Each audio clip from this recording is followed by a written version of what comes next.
Amigos, amigas, ¿cómo están? Bienvenidos a un nuevo análisis con sexto sentido. Y todo sigue derivando de esta hiperpolarización que estamos viviendo en este momento en el país, hiperpolarización política, que fue finalmente cómo nos definimos después de esta primera vuelta electoral. Y esa polarización o hiperpolarización, como ya la llaman algunos, se condensa, se concentra en este espejo de la sociedad que tenemos, que se llama Asamblea Nacional. ¿Qué es lo que va a pasar en una asamblea prácticamente partida en dos, en donde grupos pequeños de políticos o de movimientos políticos toman una importancia y un peso de vital importancia o fuerte dentro de la Asamblea Nacional para la toma de decisiones? Estamos a las puertas de una nueva muerte cruzada, por ejemplo, ante la imposibilidad de, por ejemplo, tener una mayoría calificada de 101 asambleístas para temas importantes como, por ejemplo, fiscalización o juicios políticos dentro de la Asamblea Nacional. Ninguno de los dos grupos completa los 101 votos. Tendrán que verse expuestos en algún momento para lograr gobernabilidad, pensar en esa medida extrema de muerte cruzada. Pues lo pongo tal y como estamos, ¿no? En la polarización, en el extremo de la decisión, para de ahí partir y analizar qué se puede hacer dentro de la Asamblea Nacional, qué nos espera con esta nueva Asamblea Nacional que estaría por posicionarse luego de conocer quién será el próximo presidente o presidenta de la República. Quiero saludar a mis invitados. Saludo primero en Guayaquil, está Alfonso Rollero. Él es experto en comunicación estratégica y pues también tiene esa vena política que nos va a ayudar ahora a analizar este tema. Roger Celi también está aquí con nosotros, que es del Observatorio Legislativo, y también, como siempre, está con nosotros Carolina Jaramillo. Ustedes ya la conocen, es comunicadora y también analista política. Bienvenidos a todos y gracias por estar aquí. Quisiera empezar con Carolina, ya que la saludé de última, pero quiero empezar contigo, Caro. ¿Cómo ves este futuro de la Asamblea Nacional? ¿Hay futuro o tú coincides conmigo que todos estamos a las puertas de ver que todo va a terminar en una nueva muerte cruzada? Hola Daniel, Roger y Alfonso, qué grato compartir el panel con ustedes. Bueno, definitivamente hay futuro, ¿no? Hay futuro, no necesariamente lo digo de forma positiva, pero yo creo que el panorama ahora nos muestra que es ahora cuando vamos a tener que presenciar la capacidad o la habilidad de quien llegue a Carondelet para generar acuerdos que le permitan gobernar este país. Creo que nunca ha sido fácil generarse condiciones de gobernabilidad para ningún gobernante, ¿no? Excepto cuando el expresidente Correa tuvo una asamblea mayoritaria. Sin embargo, hoy vemos dos bloques con amplias bancadas que probablemente van a tener que sortear, digamos, cómo generarse una mayoría que le permita generar acuerdos. En ese sentido, creo que para nadie es ajeno que estos dos bloques van a tener que lidiar con estas dos pequeñas minorías que hoy mismo están en manos de Pachacutic y del PSC, porque aquí opera mucho la matemática, ¿no? ¿Cuántos votos hacen falta para tener una mayoría absoluta que les permita en la práctica tomar algunas decisiones? A mí me parece que lo que va a terminar pasando, y un poco rayando en el perfilamiento de algunos escenarios, es que en el caso de que llegara Daniel Noboa a elegirse presidente, operará sin duda la capacidad de negociación que ya ha mostrado que tiene esa bancada y que tiene también el presidente de la República para ganar adeptos. El PSC ha dado un movimiento que no es poco importante en estos días de decir tajantemente que no apoyará a Luisa González. Esto no solo se lee, y para mi criterio no solo debe ser leído, digamos, en el contexto presidencial, sino sobre todo en el contexto legislativo. ¿Qué quiere decir esto? Me parece que es una forma de acercarse a esa bancada, es una forma de decir nosotros potencialmente podríamos sumarnos a esa primera minoría. Entonces, en ese sentido, Janet, yo creo que por supuesto que hay futuro, y hay un futuro donde vamos a ver nuevamente la lógica transaccional que ha tenido siempre el Parlamento ecuatoriano. Ahora, Roger, ¿cuál es tu punto de vista? Porque, bueno, nos hemos concentrado en hablar de la fuerza que en este momento toma Pachacutic y que también toma el Partido Social Cristiano, a pesar de haber terminado con tan poca votación en la presidencial, logra colocar 4 asambleístas, el bloque más pequeño de la historia del Partido Social Cristiano. Pero en medio de esta polarización Son 4 votos vitales dentro de la Asamblea Nacional, es decir, toman un poder enorme. Pero también deberíamos hablar de los 5 votos de independientes o de movimientos pequeños que quedan ahí. Muchísimas gracias, Janet, por el espacio. Como siempre, desde el Observatorio Legislativo tratamos de dar también una mirada a las instituciones. Finalmente, los políticos están de paso y lo que nos dejan son estas instituciones de la democracia. En ese sentido, yo pienso que vamos a tener una legislatura que se instale, que elija autoridades, que conforme las comisiones, que conforme el CAL, pero ya en este punto vamos a ver, como bien decía Carolina, la capacidad de quien llega a Carondelet para generar un acuerdo. Sobre todo, ¿por qué? Cuando se vayan a elegir comisiones van a tener que decidir, por ejemplo, quién tiene mayoría en la Comisión de Régimen Económico. Entendemos que la agenda del país en los próximos 4 años va a ser economía, o más o menos impuestos, la Comisión del Derecho al Trabajo, por ejemplo, reformas laborales, la Comisión de Biodiversidad, Ley de Minería, entre otras, como la proforma al Presupuesto General del Estado, que va a ser un punto conflictivo del debate. Ahí vamos a ver, en primer lugar, si el acuerdo que se haya generado para elegir autoridades funciona como para resistir la tensión de temas que son mucho más complejos. En todo caso, tú bien señalabas este panorama que nos ha dejado estas elecciones. La ciudadanía eligió, como ya se había previsto, 2 grandes fuerzas políticas. Se generó un cuadro que al parecer es bipartidista y que tiene al menos 18 o 17 votos que van a servir como puerta de entrada a una posible mayoría. Finalmente yo debo decir, ojalá y estas organizaciones políticas operen ideológicamente, porque si no operan ideológicamente lo que vamos a ver es un sinnúmero de legisladores camiseteros que comienzan a migrar, parten estas organizaciones y van a generar mayorías móviles. Lo que pasa es que yo no sé si las decisiones que hay que tomar dependen o pueden depender de la ideología. Porque si vamos por ese lado, entonces la verdad la Revolución Ciudadana la tiene bastante complicada, ¿no? Porque muchas de las decisiones que tendría que tomar, como por ejemplo saber si le da luz verde o no le da luz verde a la minería en nuestro país, teóricamente, ideológicamente va contrario, ¿no? a las izquierdas, pero en la práctica no hay otra área en donde se pueda invertir o atraer la inversión extranjera. Así que eso, te quedas con la ideología o te quedas con la decisión que necesariamente o dentro de la estrechez que hay, pues de las pocas alternativas que te quedan. Yo no sé si juegue ahí la ideología. Y nos demostraron ya estas organizaciones políticas, al menos en el periodo que está por terminar, que no operan de esa forma. Operan de forma pragmática y dan los votos conforme lo electoral, por ejemplo. La asamblea que está saliendo funcionó en torno a buscar mayor apoyo de la ciudadanía. No funcionan en torno a la ideología, pero, insisto, desde el punto de vista institucional, lo que se buscaría es exigir a estas organizaciones que operen desde su ideología, porque de lo contrario estamos teniendo de nuevo solo vehículos electorales y organizaciones políticas vacías. Alfonso, ¿cuál es tu opinión para sentar ya una tercera visión de lo que va a pasar en la Asamblea Nacional?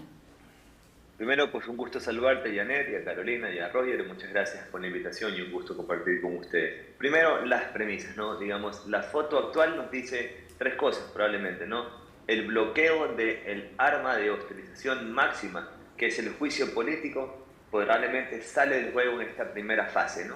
La segunda es que la estabilidad política, debido a esta, como consecuencia de esta herramienta de hostilidad que estaría fuera de juego, podría estar garantizada en este primer trimestre. Lastimosamente en Ecuador tenemos poca capacidad de ver lo que pasa muchos meses luego. Lo que sí podemos adelantar es que en la primera carrera o el primer periodo de la Asamblea podría estar la estabilidad garantizada, porque esta herramienta ya no está disponible debido a esta tercera premisa, que es la operación política va a ser con calculadora, como bien decían tanto Roger como Carolina, tendrán que, y también Janet, pues decía que cada uno van a tener que ir sumando adeptos en el transcurso del tiempo. A su vez, en estas 3 premisas iniciales hay una cuarta. ¿Esto qué bien le hace al Ecuador o qué tan sencillo será, digamos, para el Ecuador la gobernabilidad? Depende del gobierno de turno. ¿Cuánto utilizará la Asamblea para lo que tenga que hacer en el ejercicio de la gobernabilidad? Realmente, pues ahí se podrá indicar o podremos ver el contrapeso que tendrá la Asamblea, que será dificilísima, digamos, por cómo está concebida, con respecto al planteamiento del gobierno que entre a Carondelet este 24 de mayo. Irremediablemente, Carolina, les va a tocar sentarse a conversar. No sé si de todo lo que ustedes han dicho y no sé si eso ya dependa de la ideología. Por eso yo digo que estamos en un margen, tenemos un margen de toma de decisiones tan estrecho que yo creo que no van a tener más remedio que sentarse a conversar, pero cuando hablamos de conversar no es solo con Pachacútico, solo con el Partido Social Cristiano, solo con estos 5 o 4 representantes de movimientos pequeños provinciales, sino principalmente con los dos bloques grandes. O sea, es entre los dos bloques grandes que tienen que llegar a acuerdos para poder hacer que la Asamblea funcione. A ver, yo creo que hay una mirada media ingenua sobre la política y los políticos cuando hablamos de la Asamblea, porque yo creo que nunca dejan de conversar, Janet. O sea, para quienes conocemos la política desde adentro y quienes de alguna forma hemos recorrido los pasillos de la Asamblea Nacional porque hemos sido funcionarios o porque hemos asesorado a los políticos desde fuera, sabemos que las conversaciones siempre están sucediendo y que hay cercanías que aunque en público no se admiten, en privado, digamos, siempre están sucediendo, primero. Segundo, hay una cuestión súper interesante, ¿cómo se van a repartir las comisiones? No todas las comisiones tienen el mismo peso político, digamos, frente a lo que sucede. La comisión de fiscalización, por ejemplo, donde se gestionan los juicios políticos, no tiene la misma importancia, y con esto no quiero decir que no sea importante, que la comisión de la niñez, por ejemplo. Es decir, hay comisiones que finalmente entran en una disputa política que es muy importante. La comisión de lo económico, la comisión, laboral, por ejemplo. Entonces, digamos, ahí es donde realmente entran en la negociación real de lo político. Entonces, esto es lo que entra en disputa y vamos a ver, por ejemplo, que en esas comisiones, no sería de extrañarnos, queden de presidentes y de vicepresidentes algunos de los políticos, digamos, con más camino y quienes serían, en todo caso, los ADN y los RC. Esas comisiones difícilmente van a quedar en manos de las minorías o de algunos políticos con poca experiencia, ¿ya? Entonces, yo creo que sí, tal como tú mencionas, estas conversaciones se van a dar y no se van a dar el día que se instale la Asamblea Nacional, no se van a dar el 14 de mayo. Muy probablemente esas conversaciones ya se están dando, porque la política funciona de esa manera, funciona en este país a puerta cerrada. Lo importante, en mi criterio, definitivamente es que los acuerdos que tiene y que requiere este país ahora mismo se hagan sobre la mesa, se hagan con transparencia, porque no podemos satanizar que haya acuerdos, que haya negociaciones, finalmente que se transparenten, porque si queremos seguridad, si queremos más empleo, si queremos desarrollo económico, son las grandes coincidencias donde todos los partidos políticos deberían al menos transparentar qué es lo que se está negociando. ¿Y es posible hacer acuerdos sobre la mesa como todos los políticos ofrecieron en esta campaña electoral, ¿no? Que debe haber diálogo y debe haber acuerdos normales dentro de una negociación política, pero sobre la mesa, porque el problema es que cuando lo hacen debajo de la mesa, entonces después nos sorprendemos que con quién manejó el hospital tal o quién manejó el ministerio tal, que no lo conocía. Personalmente sí creo, y hay un ejemplo de esto. Cuando inicia el periodo de gobierno, Daniel Noboa, los primeros acuerdos y las primeras leyes se aprueban con el apoyo del bloque de la Revolución Ciudadana, que en teoría es el bloque opositor al gobierno. Pero hay un acuerdo, digamos, hay un acuerdo que le permite operar y que le permite aprobar esos proyectos de ley con holgura, digamos, con el apoyo de este bloque. Cuando se rompe ese acuerdo, se empiezan a bloquear todos los proyectos de ley y también el presidente empieza a vetar todas las leyes que digamos, que se aprueban en la Asamblea Nacional. Entonces, a mí me parece que los diálogos no solo son necesarios, son una exigencia, ¿no? Entonces, hoy mismo que tenemos una asamblea partida, digamos, con dos grandes bloques, habrá que ver cuáles son los primeros acuerdos. Y estos acuerdos, digamos, van a verse reflejados, creo yo, inicialmente, en cómo se conforma el CAL y en cómo se conforman las comisiones. Ahí veremos o podremos vislumbrar cuáles son los primeros acuerdos a los que han llegado las grandes mayorías. Y esos acuerdos nos sorprenderán, Alfonso, no sé si estás en esa misma línea, que nos sorprenderán por lo maduros políticamente, o porque en esos acuerdos están pensando en lo que más le conviene al Ecuador, o en la misma gobernabilidad. ¿Será que los acuerdos van en esa línea o en la línea de siempre, del interés particular y partidista? Yo creo que tiene toda una temporalidad. Yo creo que al comienzo se sienten bastante observados y todos toman una postura distinta a la que van tomando, decantándose a medida que se acerquen las elecciones seccionales o algún punto de coyuntura, digamos, donde políticamente alguien se pueda distanciar. Yo creo que los primeros espacios ya están siendo dados al momento. Sin duda la conversación política es total, no solo para el apoyo del presidente o vicepresidenta, sino sin duda en aras de esta conformación de la Asamblea en todo su, digamos, su espectro, no solamente en sus comisiones, sino evidentemente en el CAL y sus futuras. Lo que yo sí creo, evidentemente, es que va esto a tener un punto de quiebre al momento donde se instale un nuevo gobierno y comience esta gran ráfaga inicial que tendrán cualquiera, probablemente, de quedar enviar proyectos de ley y demás, que ahí también será una prueba, un testeo, a ver cómo van esas primeras operaciones políticas y la profundidad de ellas. Lo que también creo, lo que es real, es que el próximo gobierno de turno tendrá que decidir para qué utilizará la Asamblea y para qué no, qué cosas emprenderá por su propia fuerza y su propia voluntad y qué cosas dependerá de depender de esta suerte de negociación política que cada vez se va a tornar, a medida que pase el tiempo, cada vez más complicada, porque no solo que se pedirán más cosas, digamos, a cambio de qué, sino que evidentemente toda esa puesta en el ojo público, posiblemente aquellos acuerdos que se puedan llegar, evidentemente saldrán del ojo público. Pero Alfonso, ¿tú realmente crees que el gobierno, cualquiera de los dos candidatos que gane, podrá operar sin la Asamblea Nacional? Porque te digo, de acuerdo a lo que se necesita, o sea, necesitamos más inversión extranjera. ¿Qué necesitamos para eso? Si estamos hablando del sector eléctrico, tienen que quitarle los techos que le pusieron a la inversión en proyectos eléctricos, de 100 a nada. ¿Sí? Número 2, tienen que cambiar y permitir que se hagan los arbitrajes internacionales, porque ningún inversionista extranjero está dispuesto a someterse a la corrupción de la justicia ecuatoriana. Esas son dos condiciones, por ejemplo, entre otras, que tienen lejos a la inversión extranjera de nuestro país. Y esos cambios los tiene que hacer la Asamblea Nacional. Entonces, y es lo que necesitas para reactivar la economía, inversión extranjera. Entonces ahí estás amarrado a la Asamblea Nacional. Yo no necesariamente creo aquello. Yo creo que el principal problema del Ecuador es la estabilidad política y todo lo que los mensajes que enviamos de esa no estabilidad a los mercados internacionales. Yo creo que muchas cosas pueden hacerse sin necesidad de tener que acudir a este espacio de confrontación política. En este caso, pensaría yo que sin duda hay acciones que van a tener que ser recurridas a la Asamblea, pero milimetradas y todo bastante calculado. Yo creo que un gobierno que tiene un plan serio y claro, que sabe cómo están las leyes y, digamos, el proyecto y las reglas de juego están claras, yo creo que no necesita tanto de la Asamblea como estimamos todos. Yo creo que sin duda necesitamos un plan país, digamos, un plan político que tenga ciertos espacios donde tenga que ser utilizada la Asamblea y sin duda una mayor acción de gobernabilidad. Los mercados internacionales necesitan tener mejores mensajes del gobierno por completo, ¿no? El Estado, pero sin duda el Ejecutivo. No sé qué tan cerca estamos de eso, Roger. Yo soy menos optimista siempre, ¿no? Pero... Por supuesto. Creo que ese equilibrio es necesario.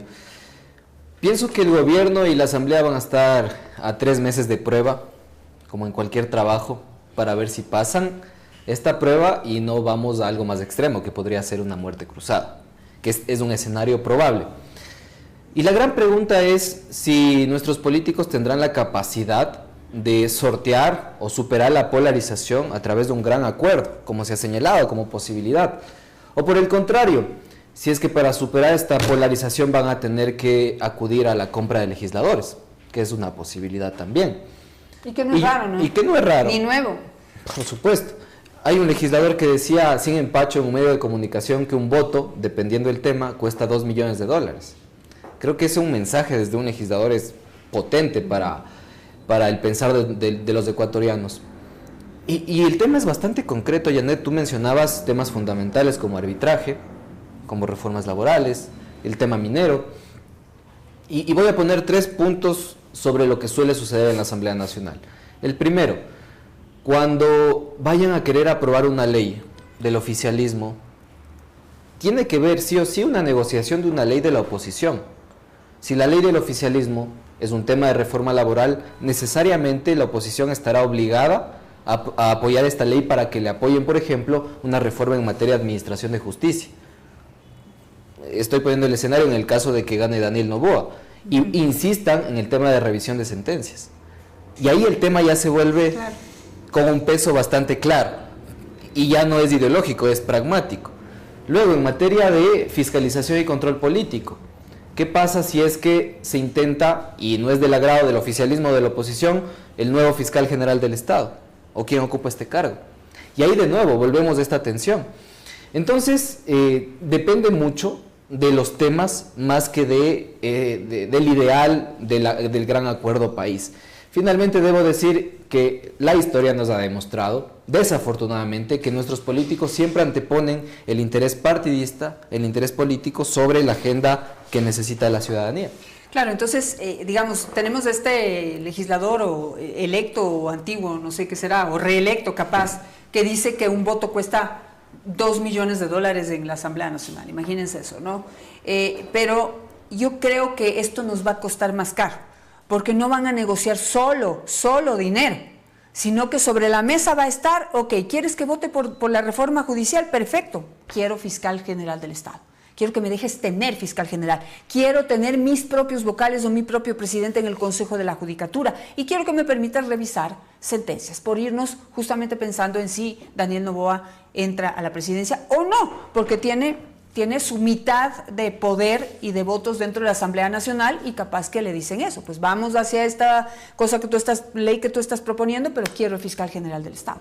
Entonces no sé si estamos, yo vuelvo y digo que mi respuesta está en la muerte cruzada, pero yo como digo, soy poco optimista y veo a los extremos. Ha hecho mención a algo que es muy importante y que creo que pocos están reflexionando sobre esto, y es el contexto en el que estamos. El 2025 tiene unas características particulares, es decir, esta elección de presidente sucede en un año que es complejo para el país, porque primero tenemos el relevo de varias autoridades de control, fiscal general del Estado, defensor del pueblo, cambio de vocales del CNE, cambio de vocales del TCE, es decir, tenemos necesariamente que cambiar todas estas autoridades que, en teoría, en un país donde se respetaría la independencia de funciones, no debería preocuparnos, pero estamos en el Ecuador, es decir, hay toda una sombra que acompaña la, entre comillas, independencia de funciones. Y lo que tú has mencionado, digamos, es un secreto a voces que se negocian este tipo de cosas, es decir, yo te doy mi voto a cambio de que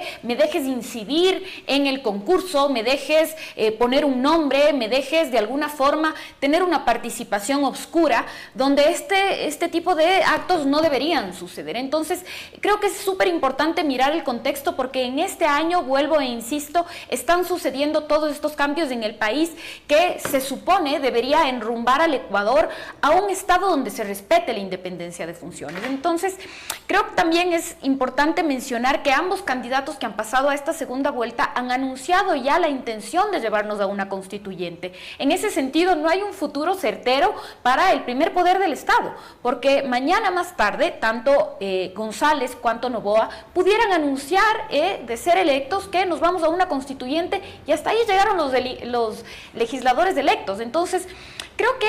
pero cuando es una constituyente de no plenos poderes, que no sé realmente cómo se llama, igual tienen que irse los asambleístas a su casa.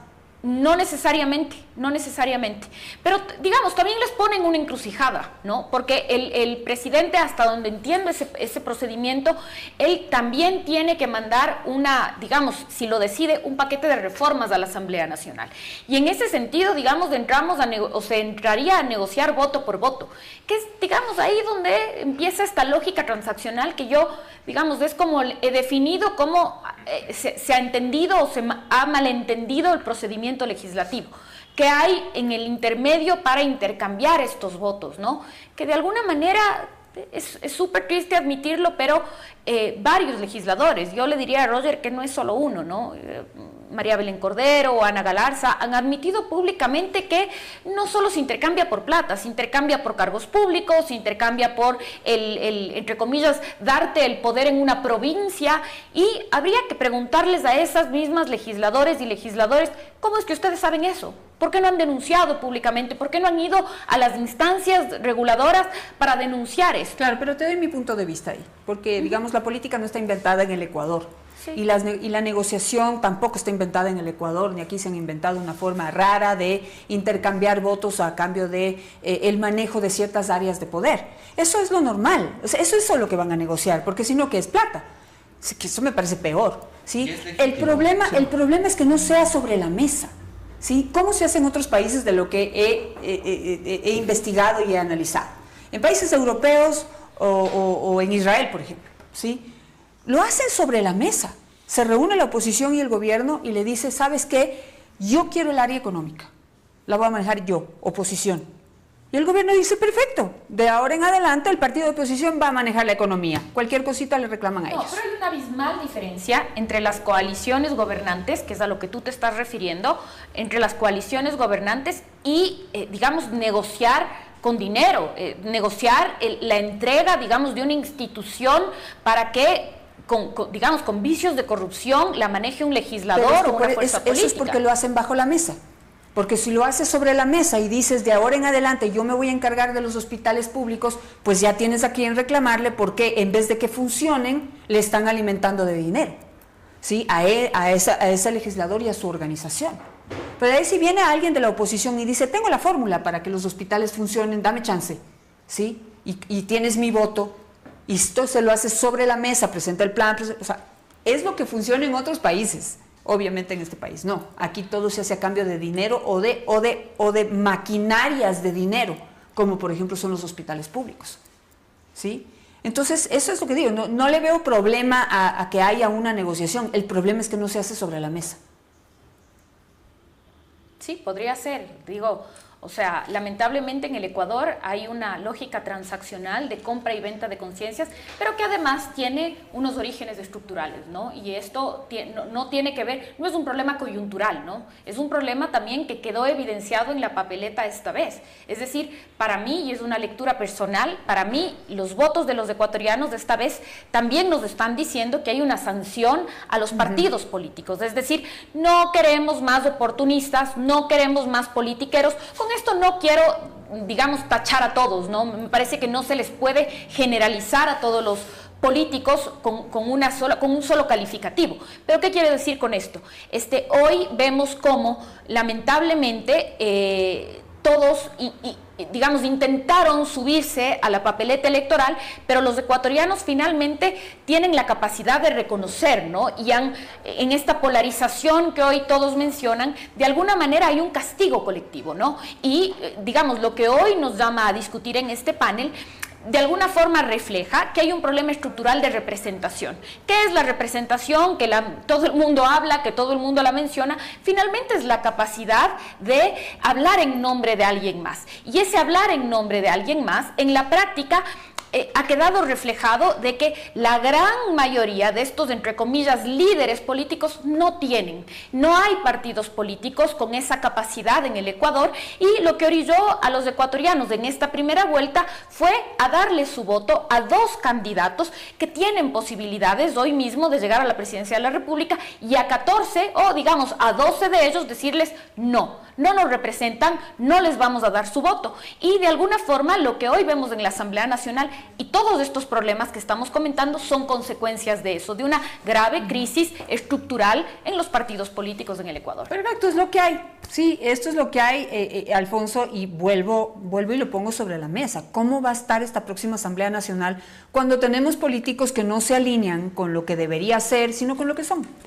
Eso es lo que son, o sea, cuando hablas de diálogo, no hablas, o sea, ni te puedas imaginar de un asambleísta o de un grupo político que esté dispuesto a renunciar a la posibilidad de hacerse millonario a través de la política, sino que está dispuesto a sentarse, pero tiene aquí en un papelito escrito su precio, ¿sí? Y precio en dólares y precio en cuota de poder. Bueno, es una lástima, digamos, que nosotros partamos analizando justamente toda esta, no solo realidad de la política ecuatoriana, una política de la transacción, sino también la política que va muy alejada del plan país, esa necesidad de arreglar las cosas profundas de nuestro país y no lo que necesita cada persona.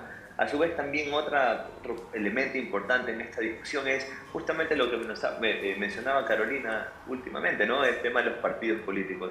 Hoy por hoy estamos esperando siempre la voz, o se ha esperado la voz de cada líder de estas fuerzas políticas presentes en la Asamblea, caso Pachacuti, el Partido Social Cristiano, pero realmente, ¿cuántos de esos realmente asambleístas le van a hacer caso a este líder? Porque esta misma debilidad que existe en los partidos políticos le existe también en este orden dirigencial, digamos, estructural que debería existir, ¿no?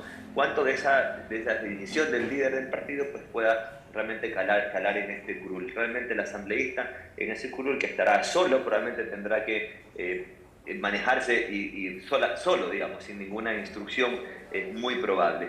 También otra cosa importante a poner sobre la mesa es que estamos partiendo nuevamente como si el gobierno nacional, cualquier gobierno nacional que vaya a estar sentado este 24 de mayo va a tomar la decisión de hacer muchas cosas con la Asamblea Nacional. Yo vuelvo 3 pasos, digamos, para atrás y me pongo a pensar qué es lo importante en el Ecuador y urgente a resolver: el tema de seguridad y el tema económico. ¿Cuántas de esas leyes va a necesitar reformar el gobierno que venga de turno para poder meterse en tamaña pelea? Porque eso va a ser una tamaña pelea. ¿Dónde va a ubicar y enfocar sus fuerzas el próximo gobierno nacional? Eso también tendrá mucho que ver y, digamos, eso estará por verse. Y la tercera cosa que quería comentar es cuánto nos hace falta una sociedad civil capaz no solamente de poner por delante los intereses del país, sino para poder poner bajo la luz todos estos acuerdos políticos que bien se puedan dar con un mediador, ¿sí? Un mediador que piense en este plan país y no este plan político, que es la gran diferencia entre un actor político y un actor ciudadano que le interesa no solo una política pública por largo tiempo, sino que le interesa menos la injerencia del político. Entonces creo que hay algunas cosas nuevas a analizar también, como la necesidad nuevamente de recuperar probablemente las cámaras o espacios. No hablo solo del sector privado, sino ojalá del sector comunitario, porque realmente la función de los asambleístas, para decir verdad, es poder llevar las necesidades de las provincias, en este caso las asambleístas provinciales, nacionales, las cargas nacionales, a la Asamblea Nacional para que les resuelvan los problemas. Porque el político no es el destinatario de los honores, sino básicamente tiene la gran responsabilidad de resolver los problemas a los ciudadanos. Y realmente cuánto de esto van a poder ser efectivo en la próxima legislatura. Eso dependerá muchísimo del espacio político que se les dé a la Asamblea Nacional.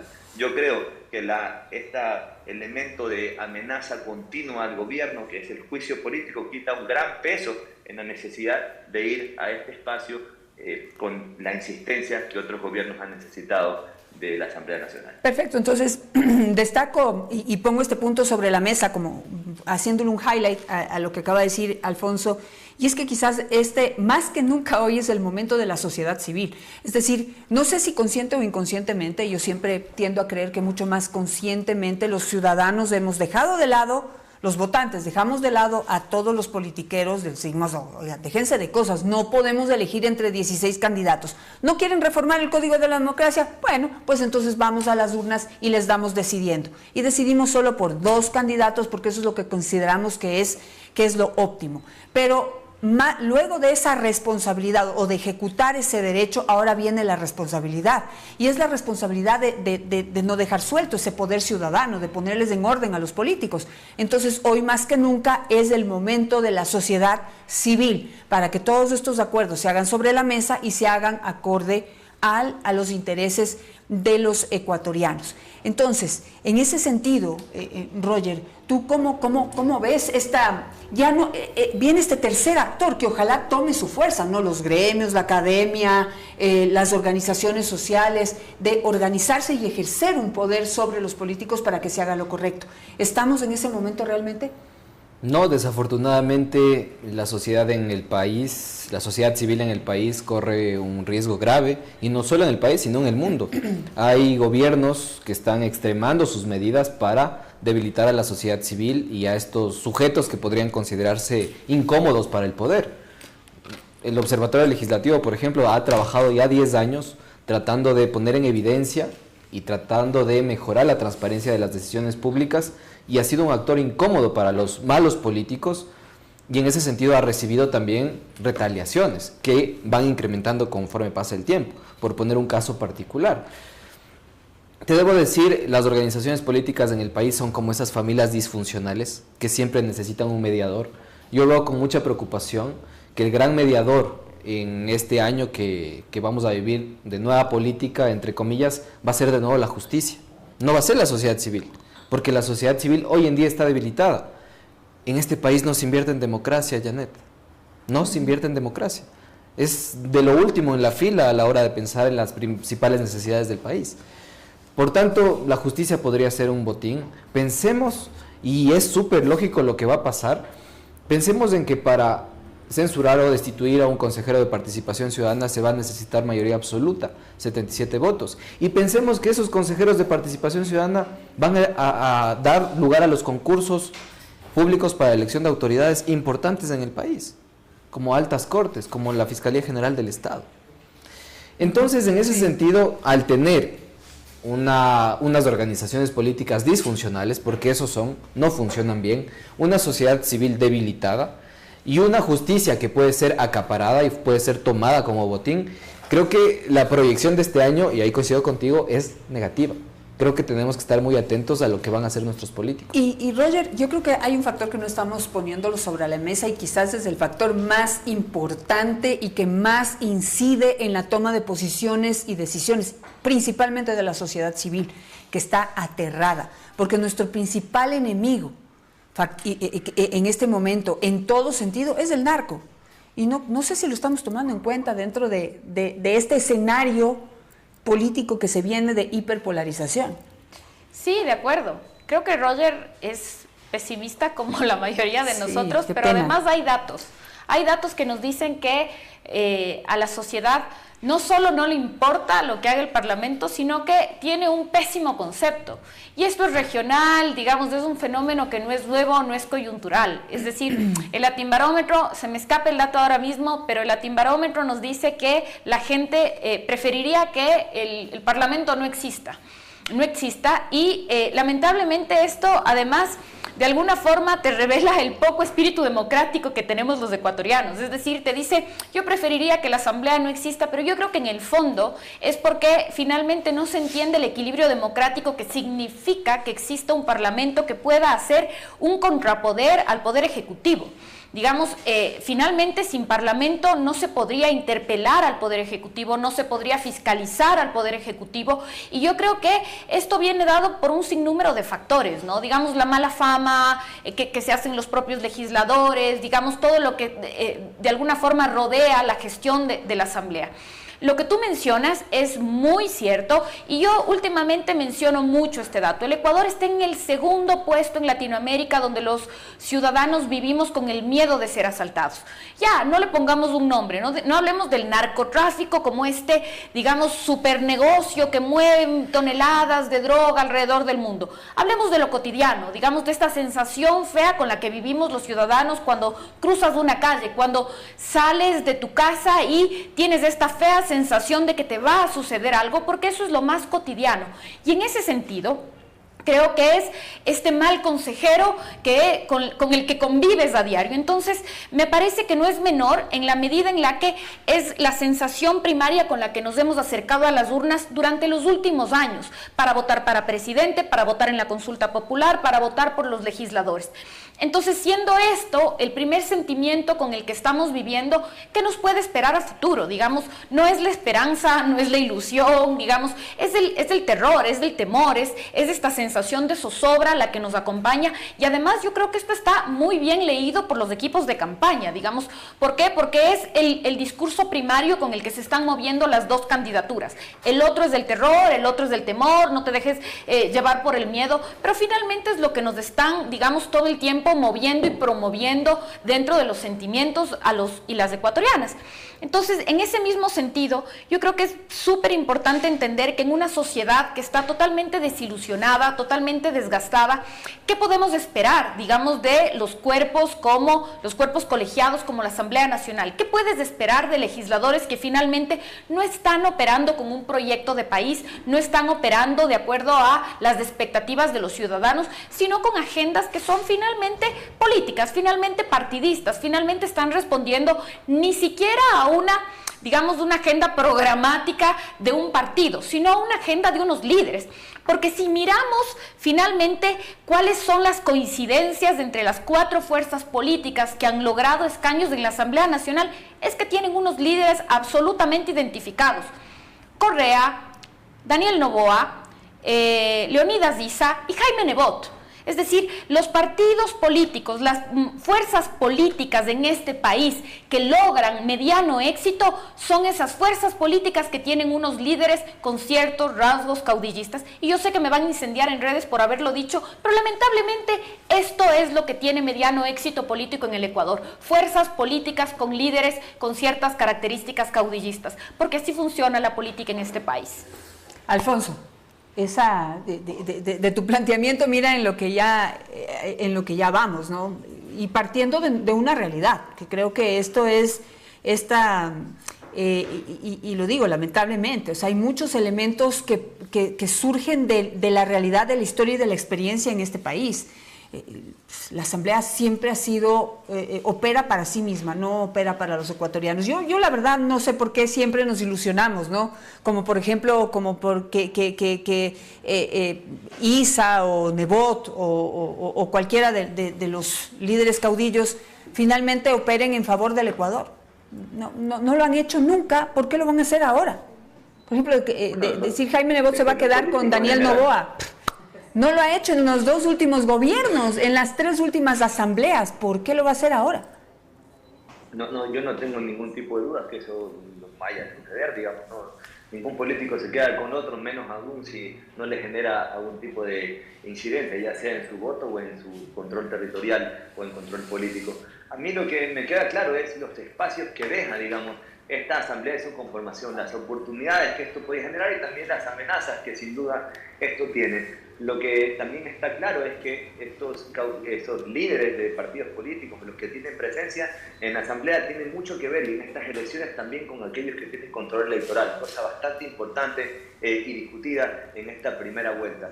Esto también nos lleva a pensar y ese mismo cuestionamiento que tenemos casi todas las elecciones a la asamblea es ¿por qué se eligen asambleístas en la primera vuelta? ¿No? Y siempre nos queda eso flotando, no se hace mucho más allá, también nos quedamos mucho en los partidos políticos y el financiamiento continuo del Estado a una gran cantidad de partidos, y tal vez estas son las cosas de fondo que necesiten la presencia de estos cuerpos colegiados externos a la política, sino pues más bien esa sociedad civil para discutir los temas de fondo, ¿no? Es imposible ver un sistema institucional, digamos, donde no se respetan las instituciones y por demás.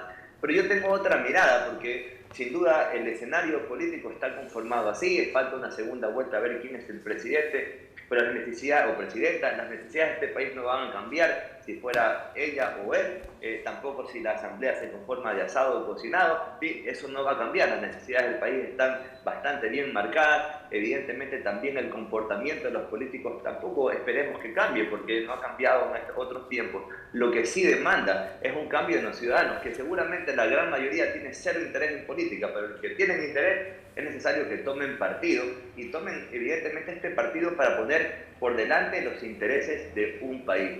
Yo estoy bastante claro también que las necesidades nuevamente urgentes del ecuatoriano tienen mucho que ver con las señales con que pueda no solamente sentarse el nuevo gobierno, sino dónde va a inclinar el presupuesto, porque uno puede ver el presupuesto del Estado, dónde va a invertir el próximo gobierno las mayores fortalezas, y uno podrá saber qué tipo o corte de gobierno tendrá. Probablemente en el lado de Daniel Noboa seguro seguirá en su agenda sin fin con el tema de seguridad, con un plan poco claro para los que podemos verlo, pero eso sin duda será este caballo de Troya que tendrá el gobierno que llevar por delante en este tiempo preelectoral. ¿Qué hace Luisa González en este tiempo antes de la segunda elección? Tiene mucho también que ver para saber qué esperar, porque el problema lo que tiene el Ecuador es saber qué tiene que esperar, aunque el problema sigue siendo igualito. Tengo unos minutos para terminar y yo, digamos, sigo con la misma pregunta del inicio, porque lo que hemos puesto sobre la mesa es realmente simplemente una radiografía de la realidad política del Ecuador. Independientemente de qué tan grave sea nuestra realidad económica, política, social, laboral, pues los políticos no cambian. no cambian, y mucho menos unos políticos que siguen surgiendo, del fortalecimiento de la política, de los partidos, de la capacitación y el trabajo social dentro de las organizaciones políticas. No hay organizaciones políticas, esa es la realidad. O sea, de los pocos partidos que quedaban, el Social Cristiano quedó pulverizado como organización política, quedó pulverizado en esta última elección, aunque le queden esos 4 votos, con lo cual seguramente aprovechará hasta la última gota de poder. Pero organización política ahí ya no, tienen que repensarse, reconsiderarse y reconformarse, pero no hay. Entonces, de esta inexistencia de organizaciones políticas, de eso tenemos una nueva Asamblea Nacional compuesta por 151 asambleístas que creo que hoy más que nunca están ahí para operar en favor de sus intereses y quienes operan alrededor de cada uno de los asambleístas que de los ecuatorianos. Sabiendo eso, que todos están contaminados, yo vuelvo y digo, yo creo que en este año más que nunca estamos en la línea de polarización. O hacen una gran concertación nacional y ven cómo caminan, o se van nuevamente a la muerte cruzada y otra vez empezamos de cero para ver si logramos sacar algo de la nada, porque eso es lo que estamos haciendo, ¿no? Queremos hacer vasijas sin barro, más o menos, no sé. Roger, ¿cómo concluirías esto? Bueno, estamos en una suerte de juego de suma cero, en donde quien pierde es el pueblo ecuatoriano. Posiblemente quien gane en este 2025 va a ser el narcotráfico. ¿Por qué no pensar también en la narcopolítica? Los negocios creo que les va desafortunadamente a ir de la misma manera. El gran perdedor va a ser el pueblo ecuatoriano, y creo que estamos como ecuatorianos tan debilitados que ni siquiera tenemos ante nuestras necesidades más urgentes la posibilidad de participar en política, porque esa es una de las grandes soluciones, o al menos un aporte que se puede dar a un país que está en crisis, es que la ciudadanía se empodere de las decisiones públicas, pero eso no pasa actualmente, porque la democracia no te da de comer. No solo eso, sino que te da miedo el narco. Y te da miedo, por meterse en eso y dar la vuelta a los cañones cuando uno está tranquilo, digamos, sin trabajo, sin oportunidades, sin estudios, sin inversión, sin salud, sin nada, pero por lo menos los cañones no te están apuntando así de la mano de la política, porque por otras razones sí te pueden estar apuntando, la inseguridad es a todo nivel. Pero realmente esta es la realidad, o sea, tal vez mucha gente quiera, pero no hay esa confianza y esa seguridad para poder participar en política. ¿Qué dice Carolina? A ver, yo creo que debemos tener en cuenta, como ya lo había mencionado, el contexto. Hay un contexto muy particular este año, que es precisamente el cambio de autoridades de las principales instituciones del Estado. Y en ese contexto en particular creo que se ponen a prueba la estructura, de qué están hechas los movimientos y los partidos políticos en el Ecuador. Luego de esta prueba de fuego, digamos que fueron las elecciones en primera vuelta, ha quedado claro, me parece, que algunas cuestiones. Por un lado, me parece que la Revolución Ciudadana ha demostrado, más allá de la aritmética que finalmente le termina dando la primera minoría en la Asamblea Nacional, que es consistente, digamos que es un bloque consistente que ha logrado mantenerse históricamente y que, digamos, es una fuerza política que se mantiene en el tiempo y que sus cuadros finalmente, más allá de las ideologías, antipatías o empatías, tiene consistencia, y eso hay que valorarlo en un país, digamos, con poca consistencia política. Creo que es una oportunidad para que ADN demuestre que no es una fuerza política de coyuntura, que tiene liderazgo, que tiene ideología y que tiene potencial para mantenerse en el tiempo. Porque finalmente, a menos de un año de haberse creado, tener la segunda minoría en la Asamblea Nacional y tener un líder político que pasa a segunda vuelta teniendo un periodo de gobierno y un líder, digamos, joven, que es, digamos, nuevo, si quieren, en la cancha política, no es menor. Entonces, creo que se abre una enorme oportunidad para que esta fuerza política demuestre que ha llegado para quedarse. Ya depende de ellos, digamos, veamos qué pasa. Y finalmente, creo que también para Pachacutic y sobre todo para el liderazgo de Leonidas Issa también es una oportunidad, porque hasta el día de hoy Pachacutic lamentablemente ha tenido un papel, digamos, al menos vergonzoso. ¿Por qué? Porque luego de haber tenido un bloque numeroso, lo que terminó haciendo con el pacto con Guillermo Lasso fue, digamos, una traición a lo que todos en el panorama político habíamos entendido que era esa fuerza política. Yo creo que para el liderazgo de Leonidas Issa se abre una oportunidad de demostrar que hay coherencia y hay consistencia.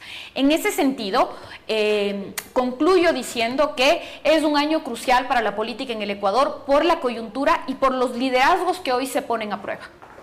Alfonso, termino contigo. Sí, yo creo que la estabilidad del gobierno está garantizada, la herramienta de hostilidad está fuera, que es el juicio político. Esto representa algo que no hemos tenido en este último tiempo y es una enorme posibilidad para el gobierno que vaya. Yo creo que ambos candidatos tienen que estar haciendo ya un proyecto, digamos, de trabajo que considere y no considere la Asamblea para no tener un plan Z, sino tener un plan A o un plan B, digamos, dependiendo de su partido, digamos, y su intención. Y está claro, la número 3 es que ojalá que se abra la puerta para que la tercera vía, los ciudadanos puedan ser y tomar realmente parte de esto. Ojalá que los academias, los gremios y demás tomen otra actitud, una actitud no de confrontación sino de construcción, porque suficiente confrontación tenemos en el país hoy por hoy.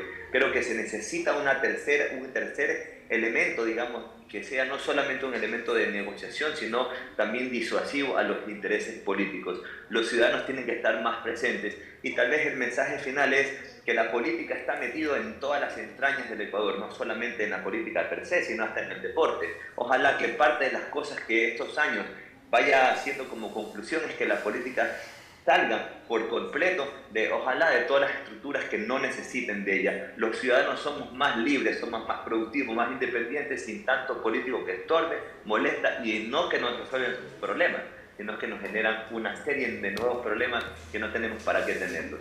Creo que es una enorme posibilidad en este año de estabilidad, posiblemente, por lo menos en esta primera foto, para que el gobierno de turno haga su plan sin tener que contar tanto con una asamblea, sino con lo que ya tiene, y ojalá que sea la constituyente de lo que estemos hablando. Perfecto, muchísimas gracias a los tres. Realmente se nos quedan algunos temas fuera, como por ejemplo que nunca van a poder hacer mayoría calificada, con lo cual por eso toma mucho sentido lo que dice Alfonso, ¿no? Que el fantasma del juicio político como herramienta política, no como herramienta de fiscalización en torno a los intereses de los ecuatorianos, queda descartada. Entonces, ojalá eso les ayude a tener más estabilidad a cualquiera de los dos gobiernos que vengan. Ahí estamos en los dos extremos que hay como opciones, ¿no?